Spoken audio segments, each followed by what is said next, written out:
got this guy named Bigfoot Crosby. And look, he had his belly still out. He's coming in. We're going to win the game. We're going to win the game. You are listening to the Group Chat Podcast. Hey, it is the Group Chat Podcast coming to you live here from our Man Cave Studios. I am Casey Gisclair. We're joined by Nick Hebert, Damien St. Pierre. We have got a turtle that is on the way, and he'll be joining us a little bit later on in the show. We got a fun show coming your way today. Let's go ahead and let everybody know that we had a blast last Friday at Tidelands Country Club, and we're going to be doing that again on this coming Friday. Just minutes before South Lafourche puts the belt to Central Lafourche's ass, we are going to be live at Tidelands promoting it, letting everybody know. And we even got maybe a special guest or two that'll be joining us during the course of the show. We'll start around, 4:30ish, something like that. And we'll be off around 6ish. And we'll be having fun there. We'll also be having fun Saturday at Tidelands for the alumni golf tournament. So the guest for Friday has 100% confirmed. It is social media approved. So Frieza Burnt will be joining us Friday at Tidelands. Now, Frieza Burnt is a Central guy. Yes, he is. So I don't know how we're going to do that. Also got Bruce Lee, who's going to come talk to us about alumni golf tournament that's going on at Tidelands on Saturday. Packed show. Thought it went really well. Yeah. Listening back to it, I was pretty pumped up. It did. Everything went good. Except the power and Bruce. Yeah, Bruce, for whatever reason, just didn't want us to have electricity. But that's okay. Lady Tarpons got a big win against Central Lafourche on the volleyball court yesterday. And everybody keeping the train rolling. Beating Central all week. As the plan. Turtle, we got to get you to Tidelands on Friday, bro. I mean, any one of these Fridays. Yeah, man. It's we're extremely busy at work right now. Damien had tried to get me last week, but it's tough to get there on time. Yeah, I got you. Coming from home. Turtle was doing cement work. Cement work? Well, concrete? Yes, I was also doing that, but I would have been late either way.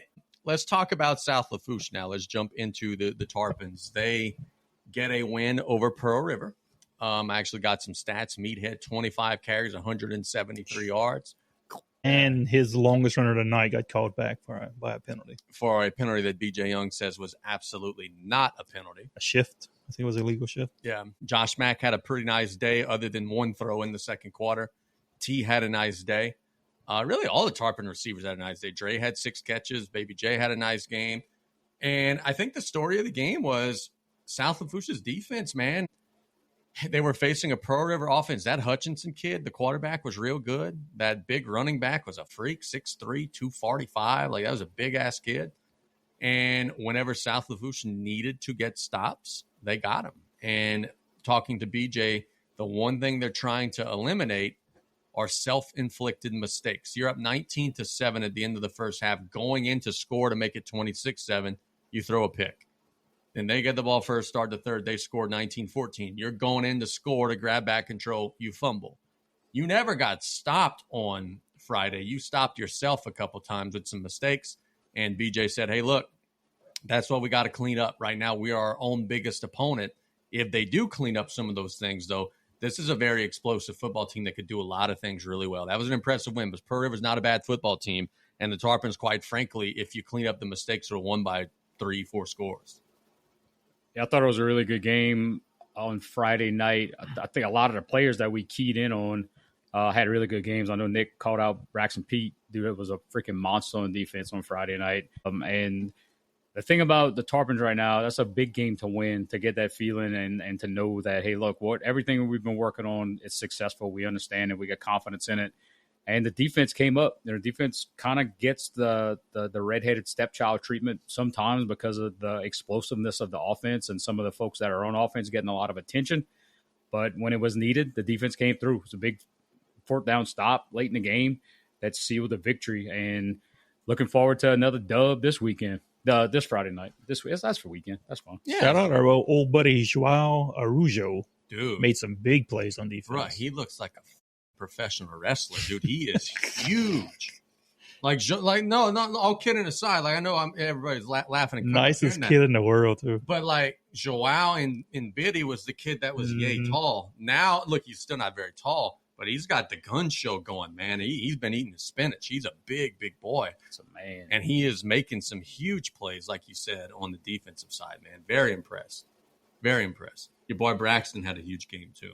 Braxton told me he's getting into that backfield. I talked to him before the game, and I asked him, I was like, how we looking tonight? He's like, I could tell you how that quarterback's going to be looking because I'm going to be in the backfield all night. What do y'all make of what Meathead said after the game? Did you see it? Yes, I did see it. I don't remember. Yeah, basically to the extent of, hey, y'all can put 9 guys in the box. Y'all can put 10 guys in the box. I don't give a I'm running the ball. They're not stopping. That's basically what Pearl River did. Pearl River was just everybody was on the line of scrimmage, basically like daring South Lafourche's receivers to beat them one-on-one. And we couldn't, like we were moving the ball, but we had our issues. When in the fourth quarter, we just started pounding it with Meathead. There was no answer to that. It was just 10 yards, 15 yards, 8 yards, 6 yards, 10 yards, over and over and over. It was refreshing. Look, I know Central Lafourche is aware of the quote because I was at their stomping grounds on Monday, and they told me. But Meathead's always kind of been a quiet kid. I like to hear him coming to his own and saying, you know what? I am a badass. You know what? Y'all can load the box. And you know what? Y'all ain't going to stop me. I feel like he told me that at 7. No, look, your analysis was right on, and reluctantly, I did not go to Tarpon Memorial Stadium on Friday night. I came home, had some things going on Saturday, which we'll get into later. But Brett made a point. It seemed like later in each half that South Lafourche took over, so it's a credit to their conditioning, and they were ready to go. They were a fresher team, and they were able to make some plays. And I'm anxious to see how we're going to game plan for Jeremy Cleveland. I don't know if Central has a lot of other weapons, but if you got that one big weapon, that's going to be tough to stop. So I'm anxious to see how we're going to game plan for that. And I'm sure we'll do some film study before Friday to talk about that. Mike Woods is very good at, if it is second or third and long, he's going to be blitzing from somewhere. And it's not going to be traditional. It's going to be a cornerback coming from somewhere. Like, he brings some heat. And they got some big sacks against Pearl River, disguising some blitzes and bringing some heat. And I think that's going to be one of the big things they're going to have to do against Central Lafourche. You got to confuse Cleveland, throw some different stuff at him, and try to get him to turn over the football. The game itself was fun to watch Friday night, but watching the defensive coordinator, what's his name? Mike Woods. Mike Woods on the sideline is very entertaining. Yeah. That dude is he's 100 miles an hour the whole game, brings the energy, gets his dudes pumped up, and then they go out there and they are animals, and it's fun to watch. There's that when they're watching film on the side on the little TV, that guy is very animated. And he's getting to those kids, and those kids are getting pumped up, and I love to see it. Turtle, it's South Central week, baby. Ready for the Tarps to get a big dub on Friday? Oh yeah, absolutely, man. The little bit of footage I've gotten to see, peeking in on the live stream of the games, and I really love what South Lafourche is doing. Like y'all were mentioning earlier, man. Meathead is an absolute dog, man. He keeps getting better. Like y'all said, no matter how many people they stack in the box, the dude is just a freaking lunatic, and you can't bring him down. You can't do anything to him. And look, I'm really impressed with the balance. We've seen some good South Lafourche teams in the past that it's run. Like all we got is a bunch of mules and 3 yards in a cloud of dust, whatever. That's all we got. That's how we're going to beat you. Or we've seen, we in the shotgun no matter what the situation is. We're going 5 wide, and we're going to figure it out, and we're not really going to do any traditional run game.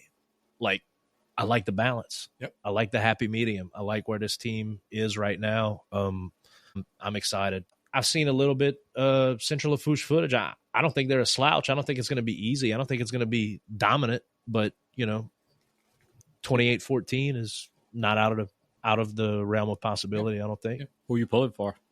That's the real question. Y'all are stupid. That's the real question. So people want to know. The Tarps. So the Central Lafourche quarterback, is he a runner? Is he a thrower? What are we looking at? A runner, 30's a stud is what he is. He's legit. He could run. He could throw.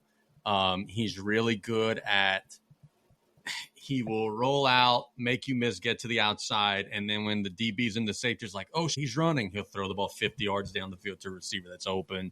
You got to stay very disciplined on the outsides to not do like they did on the first play against Thibodeau, where everybody runs up and chases the ball, and then you got to stay very disciplined because he could extend plays, and he's a very, very gifted player. I feel like that's something that we had trouble with against Pearl River. Just dropping back on like 3rd and long, and the quarterback draw and just up the middle, breaking off chunks 15, 20 yards. I think maybe I'm wrong, but we saw him a little bit at the end of the game defensively. And the 1 or 2 plays that he was in, I think he got a sack on one, and I think another played another. 22, old Dardar is going to play, and I think he's going to be spying on Cleveland a lot at times on Friday. As if he doesn't do enough already.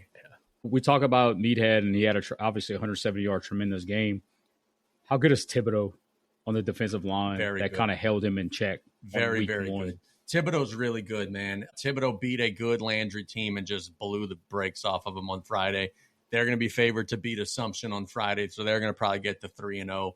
That's going to not end up being a very bad loss for South Lafourche. That's going to be one where they're going to get some power points, but Thibodeau's going to win some games for sure. Good to know. I'm anxious to see what South Lafourche is going to do for the rest of the season. I think the defense could hold on, and you guys are pretty pumped up about it. Should be a damn successful season. Can't wait, man. I can't wait. It's going to be a whole lot of fun, and hopefully the Tarpons can take care of business. Ready for that atmosphere. I hope we get an old school South Lafourche, Central Lafourche. I can remember as a kid sitting on the home side and these Central folks coming on the home side from the away side where they should sit and just dousing people with fish fry. And as a kid, I was like 12, 11 years old. Were they in their Alabama red? Awesome. They're actually wearing, dude had on an LCO hat, an Alabama shirt, and Central pants. Yeah. Shoes. Yes. I could remember a couple times that the South Lafourche support was so heavy that my family was like, let's just go sit on the Central side with that group of South Lafourche fans who is thinking the same thing. And like we'd be 25% full on the other side. And it was just so freaking packed on our side. How about the Rusty Bourne whiteout year? That was crazy. I was there for that. That was a college atmosphere. Them kids got off the bus, and it was like LSU was getting off the bus. Dude, and the first snap when they run that counter and Rusty goes about 50, 60. Oh, my God, it was so loud. Yeah. So loud.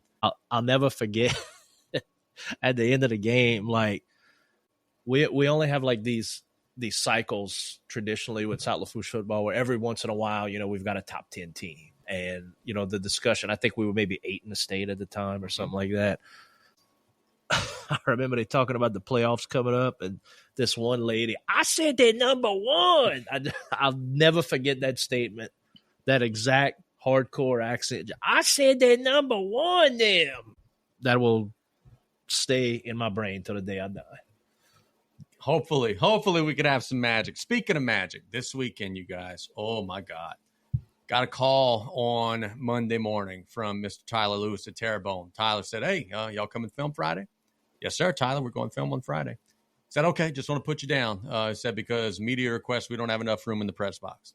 Tyler Lewis's Terrebonne Tigers are facing St. James this weekend, the number 1 team in the state in 3A.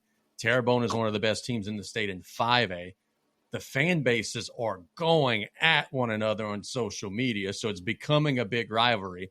Tyler used to be at St. James, so that creates a rivalry. And Terrebonne is trying to figure out how to put bleachers on their track because they don't have enough seating, they don't think. That is going to be a raucous environment. Tyler Lewis said it's going to be like playing a playoff game in the Dome. Whew. Bro, how many Narcissus on the St. James side? Probably 30. You don't think they could have just sat him in the baseball stadium? That worked for me. or didn't work for me, I guess, whatever. But that's going to be a huge game, And look, Terrebonne has like 11 dudes who are going to be signees, man. It's ridiculous how good they are. And facing the number 1 team in the state in 3A, we'll see how it goes for sure. We want to welcome Coach Alan Wiltz of Raceland Middle School on the line. Coach Wiltz, good evening. How you doing, sir? How's it going, guys? Coach Wiltz, South Lafourche is playing Central Lafourche on Friday.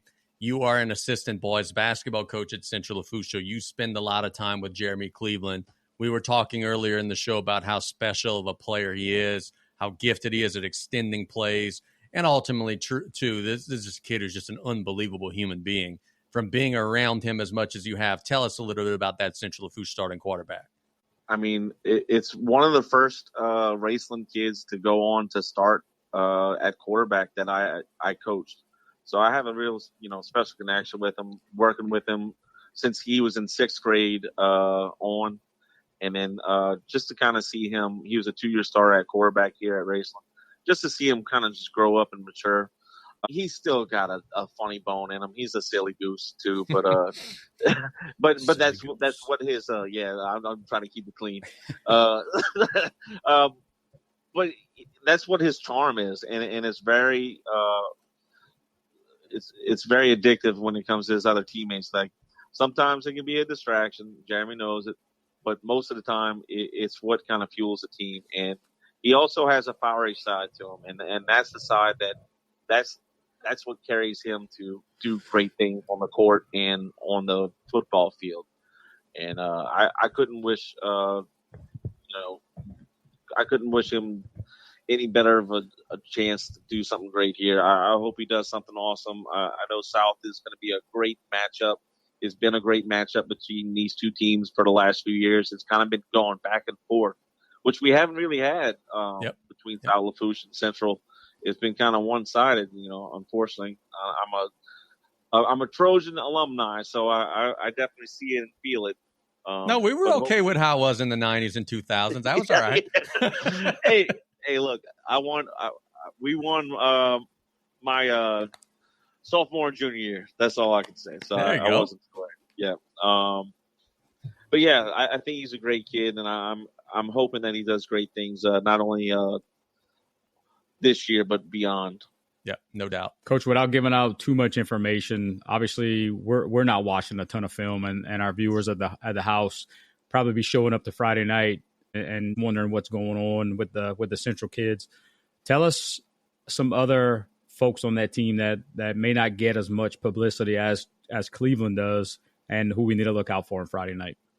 Hey, look, Tamyron Crandall is a firecracker. If you get that guy the ball in space, he is going to make you wish you did not see him. Robert Booty Day, he's going to slam you into the ground if you're flat-footed, so you better be ready. I don't think Victor Ellison's going to be quite ready yet. I know he's been dealing with a hamstring issue, but if he would be there, I'd be rooting for him as well. And then, of course, we have Tyreek Cooper, who has been a great player for me, and I get to coach him in basketball as well. And all these guys were super playmakers for me. I'm looking forward to it. I think that it's going to be a great matchup. I think it's going to be I'm hoping it's a shootout. I think this will be fun to watch. I'm looking forward to seeing what Terrance Pitre is going to do on the other side. I haven't got to see him play in person yet, so not since he used to terrorize my ass. So, so I've only get to see clips of Terrance, and I've got to see him on the hard court. But I'm looking forward to seeing what these guys can do on Friday night. Good deal. Hey, man, we thank you so much. Love you, brother. You know that. I hope that you have a wonderful weekend. And if you are on the home side at any point on Friday, come swing by and say hello, man. Will do, man. Y'all have a great evening. Yep. That's Coach Wiltz with Raceland. Coach, if you got some time, if you're still listening, we're going to be down the road at Thailand when you walk in. And we're going to be going live from 4:30 to about 5:45. You're more than welcome to come hang out and chat with us. Come by, hang out, get a beer before the game. And, yeah, absolutely looking forward to that for sure. What's up Friday? Let's let the people know. Friday, we're going to Tidelands at 4:30, and we are going to be pre-celebrating South Lafourche's win against Central Lafourche. Freeze Burnt will be in the house. Be cutting up. Show me my opponent. You guys come by, drink a beer that 4-piece. I ain't gonna lie, man. Last Friday was cool. I know we had like a minor issue, and obviously we know to show up a little bit earlier because we were rushing it. But like to do a show in front of some people that actually came to watch us was pretty cool. It was fun. We just got to keep our surge protector away from Bruce. It's gonna be good to go. But how did Bruce ever get the blame for this? I mean, how does he not get the blame for that? And he never denied it. No, that's the thing. He was cool with accepting the blame. So Saturday we will be at the alumni golf tournament. And from what I understand, like we said earlier in the show, our job is to just go and cause trouble, which we're pretty good at. So have y'all ever attended this before? So, Turtle, we were basically told that the fifth hole is where we're going to be. The fifth hole is where all rules are off. You could yell and scream at people. We were told that if you pay the $10 to turn the music off, but somebody in the tent pays $11, the music comes back on. Like, yeah. And we were basically just told to just show up and be at it. So we could do that. It's a circus, but it's really, really fun. It's an epic event, especially when you get to the fifth hole. We will be emceeing the fifth hole. And like we said last week, Brock's in charge. What could go wrong? Looking forward to it. That'll be fun. And that wraps up another very good edition of the Group Chat Podcast. We thank you guys so very much for listening. So for Turtle and Nick and Damien, this is Casey signing off. Thanks for listening. And as always, go Tarps, and God bless America.